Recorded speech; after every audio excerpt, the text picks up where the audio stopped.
Happy Monday, everybody out there in video land. Let's get our guys on the radio going with us, so they're in sync here. They're in step with us. Are we going? How you give us a little test here, Davey boy. Test. Speaking to that microphone, we don't want to miss a thing. Hey, you know what? It's Manic Monday, and this is Manic Monday where we have Dave Wheeler in as co-host. I'm going to call you co-host because you're here every Monday. We do City Council agenda and talk about City Council for everybody. But my name is Paul Kalemir. This is 4680Q Radio, live on the radio, and you'll see the video later on this afternoon around 3 o'clock on YouTube. And we're going to talk about the City Council agenda, which is a small agenda this week, Davey boy. Yeah, not a whole lot of controversy in this one. Although I don't know what City Council will do with it. They'll probably find something, but oh boy, I don't know. But it is probably the simplest one that I've read so far. It's very, very basic. Well, they're all simple, but these guys make them complicated. That's what I'm worried about. That's what I'm worried about. This should be like a breeze in the park, a couple hours maybe. Then they do the in-camera nonsense. Right? We should be out of there. It should be done quick. But we got to have our grandstanders. We got to have all the other stuff that goes along with that. And you know what? At the end of the day, guess what? Guess what happens? It's 4 or 5 hours and everything else. But we did lose a grandstander maybe tonight. Who's not going to be there? Well, Ruth Ann Newstein. She's taking a leave of absence. Yeah, she always likes to tell everybody how wonderful the thing is or how beautiful the thing is. And so she's not there, but tonight here, everybody, look at, please use it. I got my brain shirt on again. Look at, please use it. Please use it tonight. Keep it short. I'm using mine. You can see the steam coming out of my ears. Okay, so let's get to our sponsors first, and then we'll jump into the City Council agenda. And like I say, it's pretty short. We have a couple of things that I want to talk about and Dave wants to talk about. But other than that, we're going to be flying through it. So my sponsors, Wild Bill's Auto Repair and Body Shop, Pete's Pizza on Victoria Avenue, and Hamill Machine Shop. Listen, look at this weather out here. It's been a goofy weekend. Snow. Now it's 40 degrees out. But you know what? Your car doesn't like this kind of stuff. When it gets really cold, it gets really temperamental. When it gets really warm, it gets temperamental. In between, who knows what's going to happen? So you got to get into Wild Bill's Auto Repair and Body Shop. Get them to check over your car. You got a nice day for it. He'll check your fluids. He'll check your battery. He'll check your suspension. He'll check your brakes. He'll check everything on your car. Throw it on his computer. See if there's any error codes coming up. And you're good to go. You're going to be happy motoring right through Rodent Day, which was yesterday, by the way, Groundhog Day. And you'll be good till spring or summer, which I have March 1st is summer for me anyway. And you let Ken take a look at your car. He's on Oakwood Drive by the Kia dealership. Give him a call. He'll check it out. If you get in a wreck, don't worry about it. He's got a full body shop. He'll get your car in and out in showroom condition. You're going to be happy. I'm going to be happy. Wheels is going to be happy. John Ringelbeam, everybody's going to be happy. Gary Wilkins is going to be happy. Gary Wilkins is going to be happy. We're going to name everybody here. They're all going to be happy if you make sure your car doesn't break down and strand you somewhere. You don't want that to happen. Support our sponsors. They support the show in the city. And don't forget to subscribe to the video. If you see the video, throw in some questions. Subscribe. Thumbs up, thumbs down. Throw some comments on. We love it. And I always read them on the air. No matter how up and down there, it doesn't matter to me. I'm so happy that you're being involved. You're participating in the process. That's what it's all about. That's why you should subscribe and get notifications. And away we go, Dave. So this agenda is the same as all. In-camera resolution right off the bat. That's why the meeting starts at 2 o'clock in the afternoon so they can do the in-camera. And it's not costing us $1,600 an hour to have all the staff sitting around playing with their Rubik's Cubes. So once they get in... Is that what they're playing with? They're playing something. I don't think they could do a Rubik's Cube. Could they? No. That's part of the test of being a city employee. They give them the Rubik's Cube. If they can solve it, no, that's not for you. No, they use it as a paperweight. Yeah, it could be, yeah. That's what they... paperweight, great. Thanks a lot. It's pretty light to be a paperweight. And these things turn. Call to order. Oh Canada, performed by Sarah and Sarah E. Wilson. Now, I mean, that's how I pronounce that, Sarai. That's in Mexico, but this could be Sarai, Sarai. Land acknowledgement traditional indigenous meeting opening. So we see O Canada's performed before, just like it should be. Thank you, Jim Diodati and the rest of the council for voting on that. And yes, Canada first. Canada first. And all of a sudden, all these guys who never said Canada first, like Trudeau and them, are going Canada first because of this. We used to call it Taco Tuesday. Now it's Tariff Tuesday. I wonder if Grand Central is going to change their Tuesday from Taco Tuesday to Tariff Tuesday. Maybe, yeah. Maybe it's good. Beat the tariff. Come in here.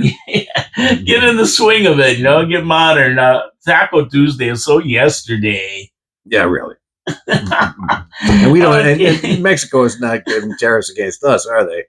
Of course not. So we can the tariff thing. Yeah, the peso's dropping like a rock. They're going to go into a big recession in Mexico because of this thing. They better get their troops right at the border right away and stop all this nonsense. Get rid of the cartels before they go broke. Okay, so they're going to council minutes of January 14th, council minutes of January 21st. They're going to okay them. Pecuniary interest and conflicts of interest. Pecuniary. If anybody's going to make any money, they should all vote for that because they're all involved somewhere in the tourist industry. Mayor's reports and announcements, a bunch of baloney, but they have to do it. And deputation and presentations, what they should move to the appropriate venue once a month so they don't waste time in city council meetings at $1,600 an hour. Precisely. Can you say that? Yeah. Can you say all that fast? That's a lot of words right there. I'm still working on that first sentence. Then we're getting Inspector Charles Gallagher from Niagara Tulip Patrol, Niagara Parks Police. Oh, he's retiring. Yes. Congratulations, Chris Gallagher, on your retirement from the Niagara Tulip Police. We love the Niagara Parks Police. They are really good at what they do, directing traffic and that. And I'm glad they're down there just to control those rowdies that stand up on the wall. Yeah. Oh my God. Or the people that steal the tulips, man. Yeah, the flower tramplers. We don't want to see them down there. But congratulations. I mean, you do a job down there. Somebody's got to keep it in order, and you have for all these years. Congratulations on your retirement. Recognition of Blair McKeel. Who's Blair McKeel? Jimmy. Oh, benefit residents, families of the Niagara investment in the Santa Claus Parade. All right. Blair McKeel. Good for you. Blair's wife, Kathy, and Robbie and Nana Brettina, who built the event, float for the parade. So there you go. Congratulations. They should be doing this in like McBain Center, though. Yeah, seriously. If they can have these once a month or once every couple of months where they congratulate people who have contributed to the community. Yeah, Get that out of me, right?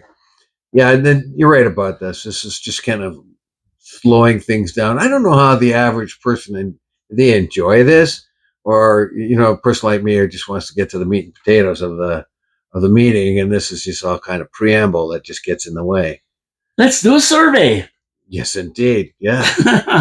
On NiagaraFalls.ca, survey. Let's talk.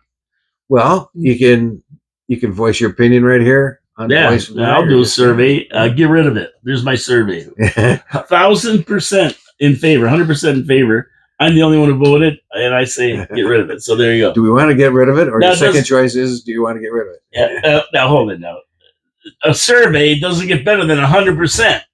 That's unanimous. That's true. Which, very suspicious. However, I think the results are a little skewed. Yeah. Anyway, Niagara Parks Commission and Big Brothers and Big Sisters were going to do a presentation, but I think one of them is backed out, postponed until April the 8th. The Parks Commission one. Parks, yeah.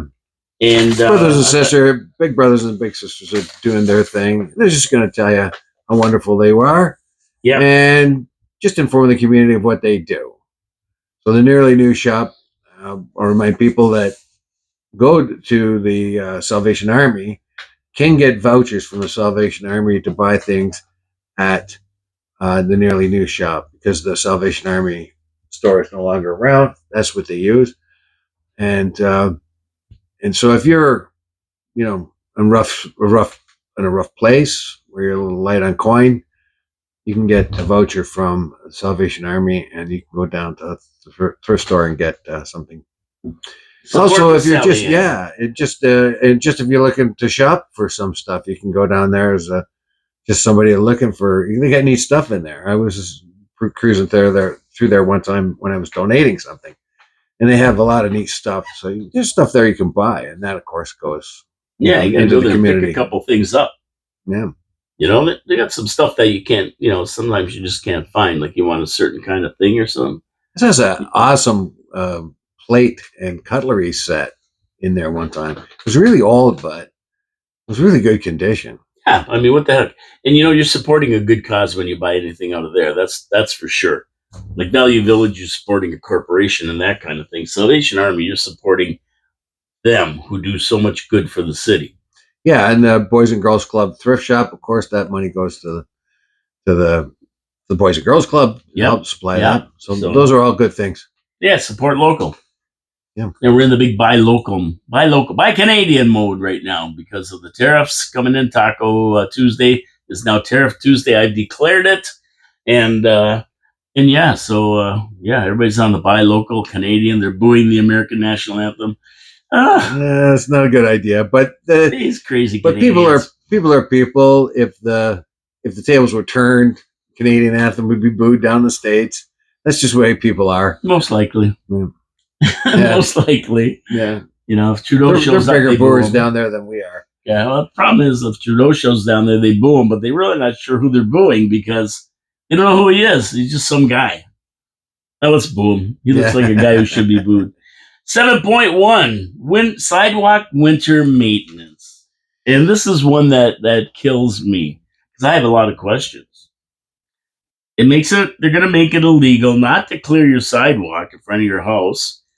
And there will be an education, communication, and warning between now and October 1st, 2026. Implement a support system for those that cannot physically and financially do their part, and then fine you if you don't clear your sidewalk. And, this blows. And I got to tell you why. Number one, it's not my sidewalk. Why should I clear it? Number two, the plow. On the very rare occasion I see one in my neighborhood, I think I've seen a plow come by once this winter. Once. All the snow we've had, I've never seen a plow once at the very beginning, probably last January, the first week of January or something. What they do, they come down and they fill in the sidewalk that I just cleared. So if that happens, who do I call? Ghostbusters. Yeah, so they come and clean it. Number three, we pay for services. Clean sidewalks are part of that service. The responsibility is not ours. If there are sidewalks, I'll take it out and plant grass, and I don't have to shovel nothing. And you know what? The way this council wastes money, there's money to clear the sidewalks if they want to. So now you've got to keep your sidewalk clear. They're going to pass this. And they say, well, 85% of the people cleared already. Well, that's nice that people are that nice to do work for the city. I mean, they won't check out their own groceries because they don't want to work for Walmart. But they're going to work for the city and clean sidewalks for nothing. These people make me laugh. They're laughable when they talk. Anyway, I don't care. The sidewalk out here in front of the studio, it's a sheet of ice. I walked down there, I almost fell on my ass. And you know what? They plowed it. So maybe it's better off not having them plow mine. At least when I do it, it's right. There you go. Okay, that's my rant. That's my rant for today. Taz just took on the job, and we'll see him out here with a shovel tomorrow. Well, I'm not doing it. Well, you just said you'd do a better job. Well, I can do a better job, but that doesn't mean I'm going to do one. I need them to come back and train them how to do it right. Where's your sense of community? Seriously, Taz. Seriously, you have a chance. Look at that lady there. She could have slipped, but you could have been out there. Yeah, and she came up by the building to get away from the ice. Yeah. That's why she looked in the window She's at us. smarter than you. Yeah, exactly. I'm navigating it like Frobisher going through the Northwest Passage or whatever, right? And she's just walking right by the building going, oh, man, you're a dummy. Yeah. What's the matter with you guys, right? But you know what? I don't know. I do mine anyway, so. But I appreciate that they're going to at least take into account older people who don't have the ability to get out there and shovel. They're going to clean it out for them or start some program. So that's good. That's good, I guess. Well, one of the reasons why they don't want to plow it for us is it's cost prohibitive. And that is the mantra: money, money, money. However, too, we have a culture that they say that we are compelled socially, but what it really means is they say 75% of people clean off their walk because they're compelled socially. I don't think they're compelled socially. I think it's just what they want to do. They want to be of service to their neighbors. They want to be of service to the little children that walk down the sidewalk, everything like that. I have always cleared my sidewalk, always. Me too. I've never even considered having the city do it. I just do it. I don't now because I live in a condo, but for all the times I've had houses in this area, I've always shoveled the driveways, or not the driveways, but the sidewalks. Always have. And 75%, that's culturally imbued in us that we're supposed to help each other out. You can't have, and the city would cost too much. And they wouldn't do a great job because I don't know, they just happen to be that way. They like when you turn it over to government, sometimes it just doesn't work that well. Well, it's more tradition. Like everybody in my street, almost everybody on my street shovels their sidewalk. Yeah. So when the guy goes down through the city or he goes around and looks, they went around and I think they checked, because I saw guys hanging around my neighborhood that shouldn't be there, and then they were probably looking at the sidewalks after snow and seeing how many of the houses. I don't know if they did that. I'm just guessing. I saw a city truck doing nothing, sitting on the street, so I figured the sidewalks maybe is what they're checking, but they just could have been there doing nothing. I don't know. Yeah. But at the end of the day, I shovel them, and most people do, I think, in my street that can. But there are some older people in my neighborhood who just can't do it, and they've got to get somebody in there, and I guess maybe they get the guy who does their driveway to do it. I used to shovel old ladies' driveways, or things like that for them, or on their sidewalks as well. It's just you get into this community mood that you're going to help your community, and you're going to do that, and it's just going to cost us a whole lot of money if we don't. Now, it says that 75% of residents clean their sidewalks. They call it socially compelled, but I don't think they're compelled. I think they just feel that they should. And it says also highly cost prohibitive, and those are quotes.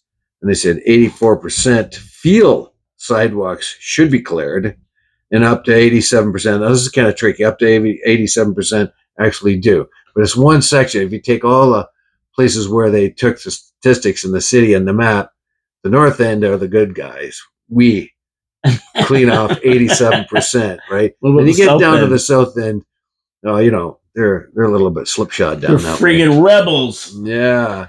Rebels. No way am I going to be compelled to get out of my house and stop drinking and go out there and help. I'll go.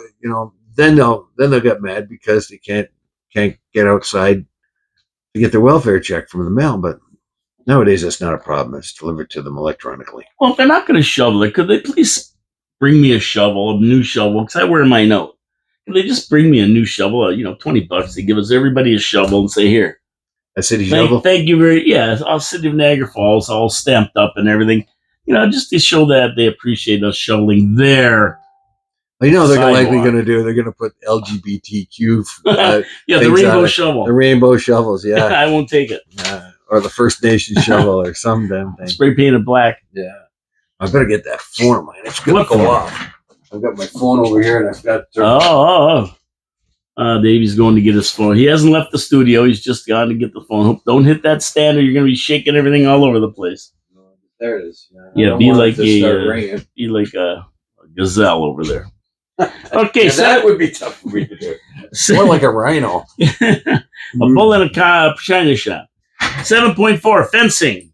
Now this goes back to November 14th, 2023, and was regarding the big hole on Ferry Street. That was supposed to be a 3-tower build, but never came to fruition. At the time, Councillor Baldelli asked for something to be done regarding safety at these sites. That was November 14th, 2023. He asked about it. And 15 months later, we have a bylaw being put forward to deal with this kind of thing. Better late than never, I guess. And Davey, they are unsafe. I mean, that's a 50-foot hole there.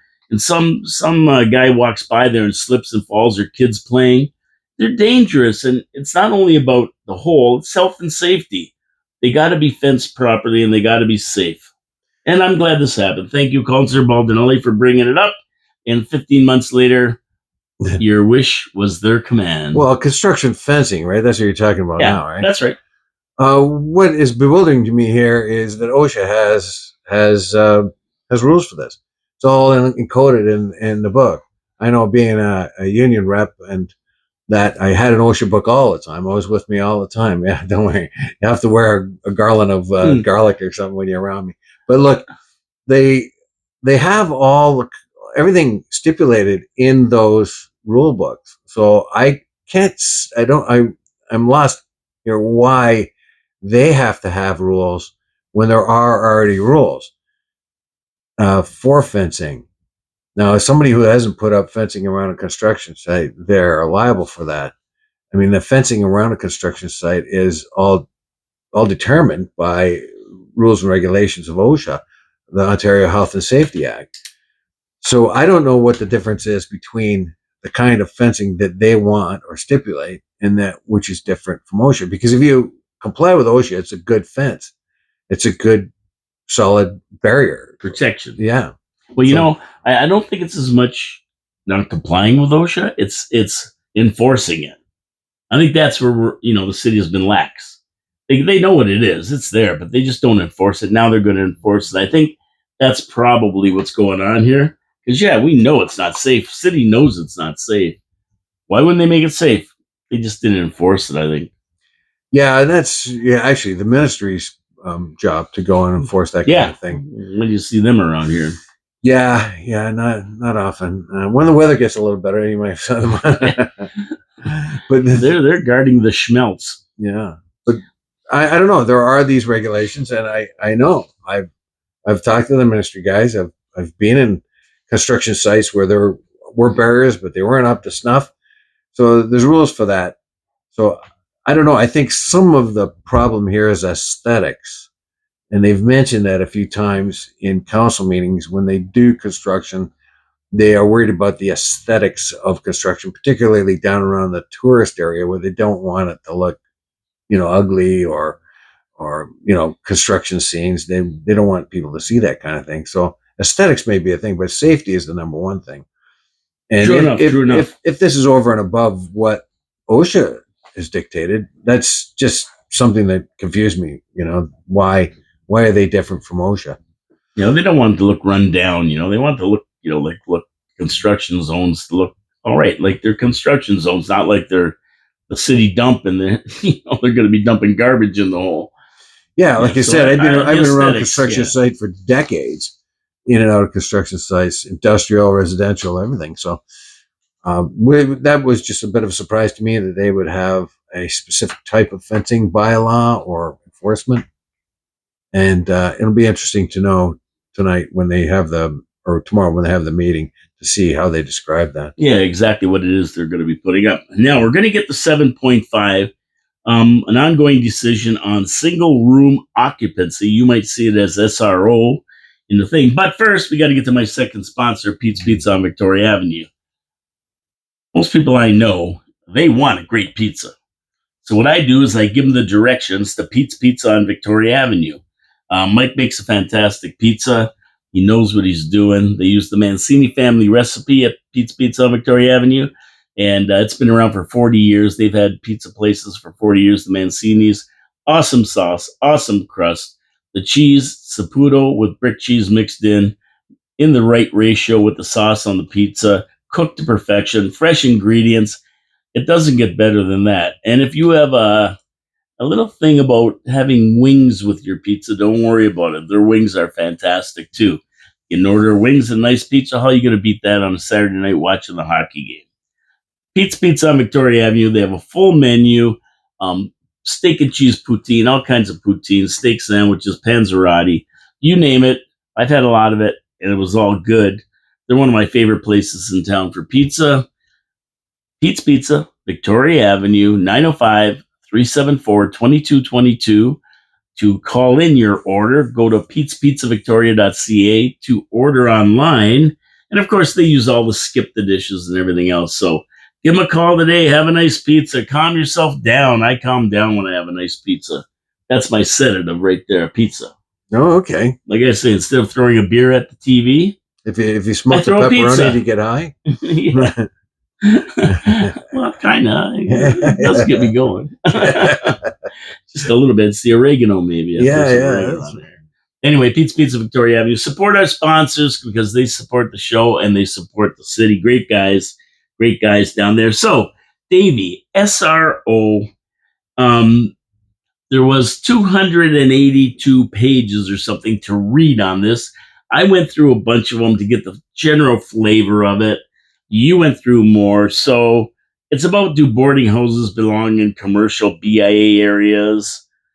You know, there's a lot of different things they talk about in this. You got to read it yourself. 282 pages. But Davey, you seem to have gone into it a little bit more than I did. Give us a quick glimpse at this 7.5 item. What's important here is they're trying to basically it's zooming in on hotels and motels that have particular rooms in them. And what they want to do here is define the single room occupancy rather than an interim policy they've had up till now. They wanted to make it very clear because this seems to be what is a trend in our society now. We need places for people to live. Taking a hotel that we have lots of, motels we have lots of, and then making each one of those rooms an independent dwelling as if you're boarding a room. I don't know. I've boarded in a couple of different places in my time where you get a room and then you share the washroom facilities and all that. This is a little bit different. They want every one of the hotel rooms to be a little independent thing, but they're only one room, basically, one occupation. The need here, of course, is that we need a lot of very low cost housing, something to get somebody off the street and is affordable and where somebody can go. And this, the way it's read out now is that is not really defined that well enough. Can motels then convert part or some or all of their units into these units? This, of course, will serve the community because we do have a lot of people who could probably afford a small room like that, a boarding house room. And they have to also, though, be protected as a tenant. And this is the problem with if you just have a motel, the motel owner can come and just boot you out. If these are an SRO and defined as such, then you have the rights of anyone else that rents. And that's very important. Now, the drawback of that is, of course, in a hotel like in for instance, Vancouver, they had a hotel, and the SRO hotel converted to SROs. They were monitoring the entrance because they were in a bad neighborhood and there was a lot of bad actors coming and going. So they were restricting people's access. Well, the court came along and says you can't do that. Right. So now this has opened up the SRO to bad actors. So this is a kind of a drawback to having, because the court says, well, these people, there is no real evidence against them individually that they're going to upset. So you cannot restrict the people they then bring in here into the, but part of having a place like that is to have some sort of control so that you don't get a whole lot of bad actors into it. So there's a lot of controversy around here, but the need is out there. It is huge. There is going to be a lot of people that could probably only afford a room like this. We need much more of them. So a lot of the old hotels that haven't really functioned well as hotels, they can be converted into SROs, single, boarding houses of some kind. So there is a need. Yeah. For refugees. Well, no, the refugees go into nicer places. Yeah, they go into the big hotels. Yeah, they go into the big hotels. They have much nicer. Oh yeah, they're long-term accommodations. Yeah, they have nicer. Oh my God! If anyone's gone around and traveled and stayed in these little flea bags hotels like I have, it's very, very basic. You get a bed, there's a washroom, there's a little chest or something, a table or two, and an outdated TV. Well, that's enough for a person to live, And even if you get a little hot plate or a microwave in there, you can sustain yourself. Yeah. I visited people up on the hotel. Was it the Chandelier or the Candlelight behind Michelangelo's Yep, there? up in his lane. Yeah. Yeah, I've been in and out of there a fair amount of times, and there are people in there that that's a temporary place for them to stay until they can get some better housing. I was there one time, and a guy and his three little daughters were in one of those rooms because they needed a place. Yeah. They didn't have a place to live. All kinds of other people that are on the edge of society, but those are welfare run basically. And what you need is something more permanent, something where they know they have a comfortable place to go to and they can stay out of the elements. And that is the whole point of the SRR. That's going to be a thing going forward, going on. As you know, the place that used to be the Nipigon House, Yes, there, and that's going to be converted into a boarding house. yes, and that will likely be filled up, I think, with new immigrants. I think. Yeah, that's what you were saying last show. Yeah, and you pointed out that your grandmother, was it, brought in boarders from Italy? Oh yeah, everybody did in the city back in the 40s. Yeah, so there's nothing wrong with it, but this is a particular kind of boarding, so it's not really, most of it's not in a home or something. It's hotels or motels that are converted. So there is a need, a very definite need. What kind of rules you apply to that? That's what the city, I think, is going to try to do with 7 or whatever that issue is. 7.5. 7.5. So we're going to see what they say tonight and where they go with this, because it's been ongoing. But I did notice, Dave, that there was an amendment of $40,000 to deal with this to the operating budget, and the ink hasn't even dried on it yet, and they're already adding money to it, money that they don't have because they had to increase our taxes 4.9%. So where are they getting this extra money? And to make a point about that, you go back to point 7.2. I don't know if you have it there or not, but the ink isn't even dry on the capital budget either. And they already approved a $1.25 million capital budget amendment. That's for the sewer, and that's for the sewer, Old McLeod Road and down the Parkway there. To service the old Toronto Power Company. So there's $1.25 million that we don't have because they raised our taxes. Obviously, we don't have it. That's why they had to raise our taxes. But mysteriously, Houdini-like, Greg Fruin in the House, they found $1.25 million and $40,000 over here, and there's more. Oh, there's more. Don't worry about it. I'm gonna pick on everyone. 7.7, another capital budget amendment for $58,000. For SCBA decontamination washer project. Oh yeah. Okay. Well, I think this is another no-brainer. However, the other thing that bothers me about this is a piece of equipment for the fire department. Yes. Two pieces of equipment. Yes. It's going to be a suit, basically a scuba suit without the underwater part. SCBA. Yeah. So it's self-contained breathing apparatus. That's right. And the other thing is a contamination wash station, basically. That's really important if you are suiting somebody up and then going into a contaminated place, chemically contaminated. Firefighter goes into, say, a paint shop or something and it's burning. Well, there's lots of deadly poisons on them and carcinogens. So he goes in with a suit, comes back with this self-contained breathing apparatus. Then he's got to wash down. So even in these buildings that are contained asbestos, they got to put the suits on before they go in, right? These old buildings.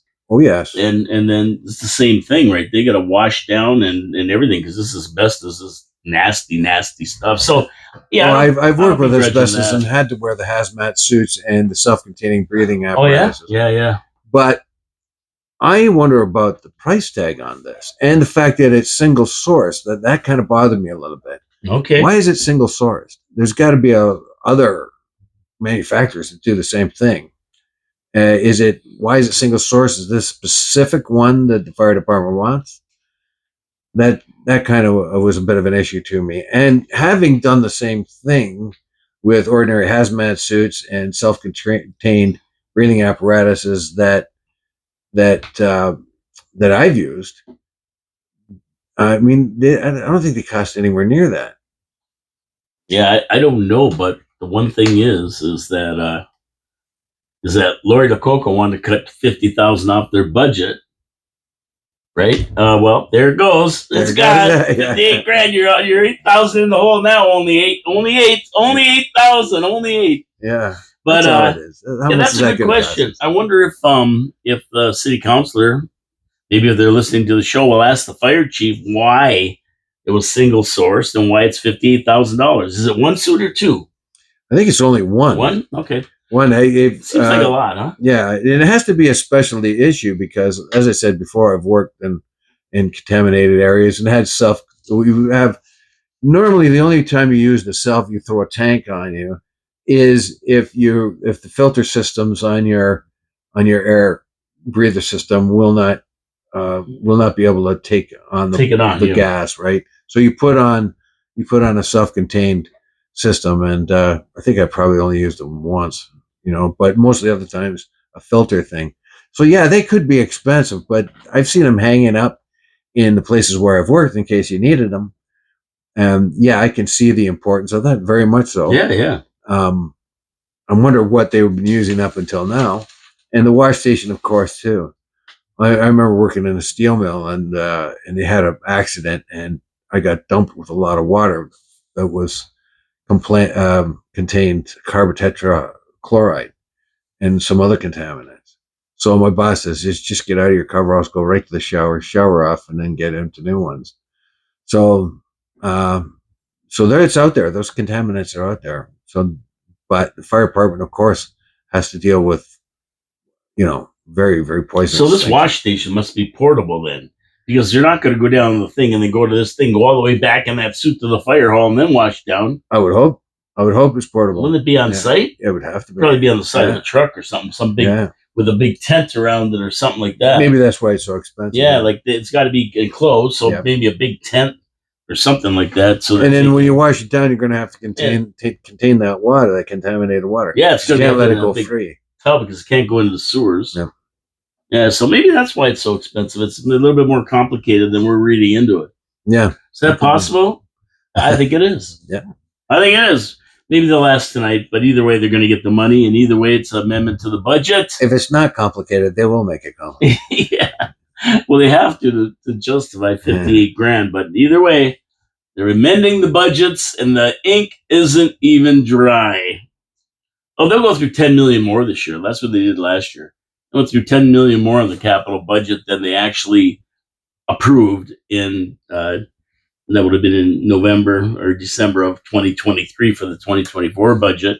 Then they come in with the numbers and they're like 10 million over after they raised our taxes 4.9%. Hey, wait till the next budget comes in. They're going to blame the tariffs. Yeah, that tariffs. We got another 12%. We would only have 1 or 2% raise, but the tariffs, tariffs. So they'll use some kind of. No, but it's not going to happen because they're going to send only 8 up to Queens Park. She's going to straighten it all out. Right? So there you go. Ruth Ann, take care of it for us, please. Take care of the problem. You're not even there yet, and we're already depending on you. Oh, I'm going to have a heart attack. Believe me. 8.1. Now there's other items on there, but we're not going through all the stuff that isn't pertinent because we don't want to waste your time or our time. Yeah, a lot of this, if you look at it, is like pretty much very easy stuff. It's like run of the mill, like you want a name change to a road or something like that. Very simple stuff. Yeah, very simple stuff. 8.1 is the next big one, and we're going to get into that after I talk about my third sponsor, Hamel Machine Company. And this is one of Dave's favorite talks that I talk about. And Dave probably listened to the show when Bob was in here. I did, the whole thing, yeah. And you found it very interesting, of course. Yeah, I did. And it was. Yeah. This Bob guy has done a lot in Hamel Machine Shop. It really surprised me how big they really are and what kind of projects they do, how innovative they are. And this company's right in Niagara Falls. They do stuff for major agricultural products as far as harvesting and that kind of thing. They invented them. And they ship them all over the world, right from little Niagara Falls here. They do tons of work for CanEng. They do work for you, the public. You come in there with a broken metal, something broken, or you need machined or something. They'll take care of it for you. Weld it up. They do custom fabrication. They'll make you a set of back gates for your yard if you want. Um, get them all powder coated and everything. Make sure they're looking fantastic. I mean, they do everything there. They have jet. They don't have laser cutters. He said they. So I didn't know about that. They have jet. Yeah, they water do have jet laser cutters. Yeah, but everything has a purpose. Laser cutter would be good for But something. they don't have them Or- anymore. They got rid of them in favor of water jet. They didn't even keep one of them. No. Oh, they kept them No, he all says we water don't jet. have that. It's all water jet. We can do Wow. anything with water jet now. I'm familiar with the water jet. I've seen them working. but Amazing. at one time, they were too expensive, so they were just limited to who would use it. What they do is they put particles of sand in it or some kind of particles in the water, and then in extreme pressure, blast that water. It's amazing what it can It do. says it'll go through 6 to 8 inch steel. Yeah. It's Yeah. freaking amazing. And they have all that there. Plus, they do 3D printing. So if you have a part or something you need and you can't find one, they can make it for you. They have the computer guys, the IT guys. They have electrical engineers. They do everything there. Believe me, anything you have of metal that breaks, you got to call Hamel. And if you're not sure if they can fix it or not, call them. They'll send you somewhere they can get it fixed. I mean, they can't fix it. I'm sure they can. Unbelievable. Bob Benner, Hamel Machine Shop, been in Niagara Falls since 1948. Yeah, And- my and there's father, something my else. father had a machine shop in Toronto for 15 years. He started it and then eventually sold it when he decided he wanted to teach the trade. And so he became a teacher thereafter, but he ran it, and that company kept going, and then moved to Markham after Ah, a while. right Yeah. on. So they're fantastic. A part of Niagara Falls, serving industry and the public. So if you got anything, go in there. Hamel Machine Shop, you can go to hamelmachine.ca to see the fantastic work they do. And if you get a chance, go back in the archives on YouTube of my show not last Friday, the Friday before, and you'll be able to see what Hamel does. It's unbelievable. Just it surprised me, Dave. Great local business. Support our sponsors because they support the city and they hire people and do everything else in town. Yeah, if you're a young person and you want to get a start in life, go see them. See if you can start a trade. It's a very rewarding thing to be a tradesman. You'll make good money, and you know what? They probably have a lot of opportunities there. So that's a thing too. And he pointed out that the trouble he had was not with the kids; it was the parents did not want their kids to be trades. Trades. They wanted them to go to university. Yeah, he Well, made a good university point can't about pay your bills. I went to university, and I could see I wasn't going to pay my bills. I ended up being a tradesman. that. Yeah. Be a tradesman or work for the city. They get paid good. 8.1 water wastewater budget running about $190,000 over through quarter three, which can be recovered when the quarter four results come in. Running pretty well to budgeted numbers. To me, it looks like part of it was because of a huge increase in materials, which is leaving us over budget by around $439,000, and we picked up some of it by being under budget on labor and benefits. So it's all working out what they predicted, which is good. We should come in at probably even, which is really nice to see. We're on the money. Our guys are doing a good job predicting it. Did you see anything in that 8.1 that No, nothing that concerned stood you? out. Nothing that stood out. No. No, it looked like it's pretty good. They'll talk about it tonight. Well, they might not even have to talk about it. I don't think there'll be too It's many in the questions. consent agenda. Yeah. Yeah, they're pretty well running on budget. And when they run on budget, you don't get a lot of questions, of course, because it looks like they've got it under control. It's when you see these huge expenditures on crazy stuff that then you start wondering, did procurement do their job? Did these guys who are predicting what we're spending do their job? Because it all adds up to more money from the taxpayers if it doesn't work out. That's one Yeah, good thing about more- the city council. They run over budget. There's always us. As long as you got pockets on your pants, they got money in their till. Yeah, we're their bank. We're We're their their bank. We're their bank. Number 9.1, no flag raising. Bunch of flag raisings. And my thing is no flag raisings. Get out of the geopolitics. Don't raise flags for anything. Last time it was Italian heritage. Don't raise flags for any of these causes. And just forget about it. People are starting to wake up and understand what I'm talking about. They're doing this Yeah. one. The first one here is Christian Heritage Month. Well, are they going to have Jewish Heritage Month next time? Are they going to have Islamic Heritage Month? Are they going to have Hindu Heritage Month? What? Where will it end? That's the situation you get into when you say yes. Then it's going to be the next Yeah. one. You can't let the Christian heritage people without letting the Jewish heritage people, without letting the Hindu and the Muslim and the Buddhist. And, it goes on. Whatever. And you know what? Here's the thing. Once you start one, everybody wants it, and then you're tied into them all. And then you're going to get other people who you put the Christian flag up. The Muslims might not like it, and they'll be down City Hall protesting and yelling and screaming or whatever. The two different I don't think so. sizes They wouldn't, because they have a part of the religion that's called People of the Book, where they're supposed to they're supposed to be deferential to Judaism and Christianity. Well, whoever hates Christians, they'll be down there. Whoever hates Muslims will be down there. Yeah. Why even get into that situation where you have to deal with it? Say no to everybody. That's what I'm saying. Yeah, there's the Bulgarian heritage thing. There's the flag raising request for Parental Alienation Awareness Day. Now there you go. I don't know about this Preventative Health Awareness Day. Yeah. Where it is, is anyone really paying attention to it? Because there's just too much of it.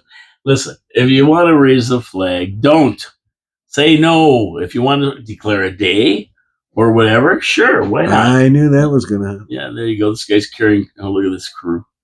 Guy's carrying a big thing on his head, and it fell off on the sidewalk. And what did it break? Probably nothing. It looks like it was laundry. Oh, look at these gangs. Are you having a good time out there? Yeah. There you go. All right, everything's all right. Yeah, you got to go and get the hell out of here.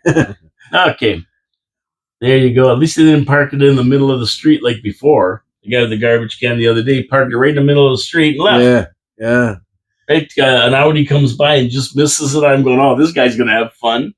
Yeah. He missed it, though. So I don't know what the hell he was doing.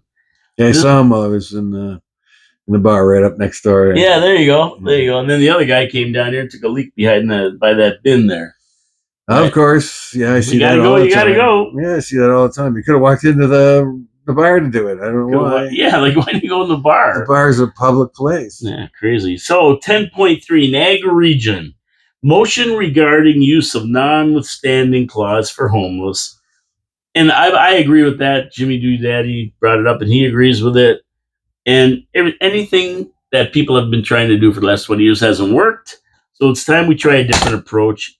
We can't be any worse off than we are now, because there's a lot of people sleeping outside in this weather. We got to find a better way to do it. And if it takes the notwithstanding clause to get these people into places all together, and I keep saying this, I want these people all together in one area so that the PSWs, the personal service workers, the mental health people, the drug addiction people can all know where they are and help them. Now they're running all over town looking for them in encampments, and we saw a big fire in one. I can't remember where it was. It was this week. The one right over here. Yeah. There's a big fire and it burned down. I don't know if people were injured or not, but anything can happen. So let's get them in one area so that we know where they are. We can help them. Spread out all over town is no good. But this particular regional correspondence says they're not going to do that. They're not going to do it? No. It says here is, whereas the application of Section 7 of the Charter to issues concerning encampment and individuals living in temporary shelters was affirmed in the decision of the Justice Valente in the Regional of Waterloo. In other words, they let's see what they come to the conclusion. Therefore, that the Region Council supports Section 7 of the Canadian Charter of Rights and Freedoms and upholding the values presented therein. And then it goes on to talk about how they need to put more money and more organization into dealing with them. In my view, it doesn't matter if you go the notwithstanding clause or any other way. It's going to take a plan. It's going to take money. It's going to take resources. All these things have not been coordinated well enough. We all, we go off there and we feed and we send them to mental health areas or here and there, one or two, and it never works because we don't apply enough resources to the problem. Now, doesn't the notwithstanding clause though supersede the whatever the courts say? That's what the whole idea of it is. The courts say they can't do it because of human rights or whatever. The notwithstanding clause supersedes that and says they can. Now the region is saying they don't want to do it. They're not. They don't want to use the notwithstanding, but the mayors all said they do. Some do and some don't. Yeah, like so, Jim Diodati did. Jim Diodati, Cisco, they want to do it. Ford wanted to use it. That's who wanted to use it. Well, that's an option there. Now, right now, if the region has rejected taking away people's rights in order to do this, but they're going to have to come up with something. Yes, they because what I've noticed throughout this whole time of homeless, at first we were approaching homeless people with kindness and altruism and giving them clothes, food, stuff like that. But now the opinion of the homeless is they are the offscourings of society. They're the waste rolls. They cannot be rehabilitated. We got to, so there's a harsh view on the homeless people and the addicted. People are getting fed up with it. The Summer Street and the Buchanan Street thing are not really working that well. No. We see cops there all the time. There's drugs going on there. Neighbors are freaking out. Yeah. Now, one of these hotels they're talking about, like the one on Buchanan Street, converted to SROs, single room occupancy. I think that's probably a step in the right direction. Take a homeless person that doesn't have a whole lot of problems, get the ones that don't have a huge lot of problems, separate them from the other homeless people, and let them try to deal with them. The others, you're going to have to apply a lot of resources. And you're right about one thing. How do you know where they are? You don't. And so you're going to have to find some means and ways. And there has to be a plan. And I think it's going to have to be a provincial plan, not a municipal one, not a regional one, but the province and all the other municipalities have to get together, coordinate a plan. How do we deal with the homeless people, their addictions, their mental health issues, and their poverty? Well, I know that I've talked about this before. And if you go to Skid Row in LA or you go to Kensington in Philadelphia, these are areas that are allowed to have encampments. That's all it is. LA Skid Row is 50 city blocks with 75,000 people in it. Yeah, it's a shanty town, basically. But they're all in one place. And they're not allowed to do it anywhere else in LA in the city. This is where they go. This is where all the support workers are, refreshment centers. They face other problems down there. It's always hot, right? Well, there's a lot of crime. And there's a lot of crime, but it's contained in that area. And basically, everybody knows where these people are. They're not all spread all over Los Angeles. They're right in this area. That's where everybody goes. They can help them. Refreshment centers, service workers, ministries are in there. Whatever, who wants to help, and they know where they are. And same with Kensington and Philadelphia. It's like a little drug area of Philadelphia, and they openly sell drugs. The police don't bother them there, right? And what they that way they know where they are all the time. Yeah, and they have ministries there and other what do you call them? Outfits. I'll call them outfits for lack of a better word. But they have other outfits that take care of those that are addicted, those with mental health problems, get the kids into certain things so they're not on the street, and trying to build the family again, which is what their biggest thing is. The family is broken down, and these kids have no heroes to look up to. I mean, their dad's in jail, their mother's addicted to drugs. It's just nothing for them to really have anybody to look up to and say, I want to be like him. So they look up to the drug dealers and their Mercedes and flashy jewelry and that and say, I want to be like him. Yeah, because they get power and they get wealth. Yeah. And they get it illicitly. And so good solid values of going to work every day and coming home and to a wife and a family and that kind of thing, right? They don't see that. So they're dealing with it like that. And like I say, you could learn a lot from all that. But this has been a problem. It's not going to go away. Not anytime soon anyway. And what they've been doing for 20 years hasn't worked. It's time to take a new approach to it. And I don't know what that is. I don't have a solution. But I think they should be all together so that they're easy to find and easy to help. Because that's what it's all about. Helping them either get out of addiction, helping with their mental health issues, and basically helping them to get back into society and be a member of society, right? Well, a lot of this, like during the white trash days, which still is like that was a big deal in the States and Canada. We have a lot of what's called white trash. It was very, very hard to get the people to motivate them to live a different style of life because that's all they've ever known. And what we find with a lot of this, at one time, 20, 30 years ago, if you talk to a homeless person, their one aspiration was to have a home. I'm not so sure that's the case with a lot of people now who kind of accept their lot in life and are unwilling to put the effort in Yeah. to change, which is kind of sad. It's a sort of a mental disease, I suppose. So why would you want to live like that? And they choose to. So Yeah, that's weird, that's the kind of thing that we have to get around because if they live and choose to live like that, they are a burden on the rest of society. And don't like to say that, but yeah, we have to contend with their problems. We have to make sure they're fed. We have to make sure they get health care and all that other stuff. Yeah, Well, eat cool.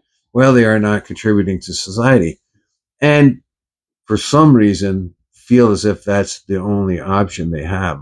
That we have to break that cycle. That's exactly. Yeah, we have to break the cycle.